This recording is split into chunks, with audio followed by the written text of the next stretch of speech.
এবং যদি আপনি কাজা আদায় করেন তাহলে তখন সুন্নত সহ পড়বেন নাকি সুন্নত বাদে শুধু ফরজ নামাজ পড়বেন?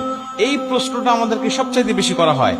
আমরা জানি পবিত্র কোরআন সূরা নিসার 103 নম্বর আয়াতের শেষের অংশে আল্লাহ পাক বলছেন, ইন্নাস সালাতা কানাত আলাল মুমিনিনা কিতাবাম মাওকুতা। আমি আল্লাহ তোমাদেরকে নির্দিষ্ট সময়েই নামাজকে ফরজ করেছি।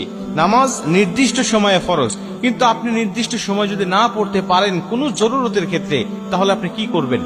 যেমন আমরা জানি ফজরের নামাজটা কখন পড়তে হয়? সুবহে সাদিক থেকে সূর্য উদয় পর্যন্ত, এটুকু ফজরের নামাজের সময়। এর পরবর্তীতে পড়তে গেলে আপনার কাজা পড়তে হবে। আমরা জানি নবীজি সাল্লাল্লাহু আলাইহি ওয়াসাল্লাম বলেছেন, তিনটা সময়ে নামাজ পড়া আল্লাহ পাক হারাম করে দিয়েছেন। 1 নম্বরে সূর্য উদয়ের সময়, 2 নম্বরে সূর্য যখন একেবারে ঠিক মাথার উপরে থাকে, হেলে যতক্ষণ না যায়, এবং 3 নম্বরে সূর্য অস্ত যাওয়ার সময়। এই 3টা সময় নামাজ পড়া যায় না। এবং রাসূল সাল্লাল্লাহু আলাইহি ওয়াসাল্লাম বলে দিয়েছেন যে যদি ঘুমের কারণে অথবা যে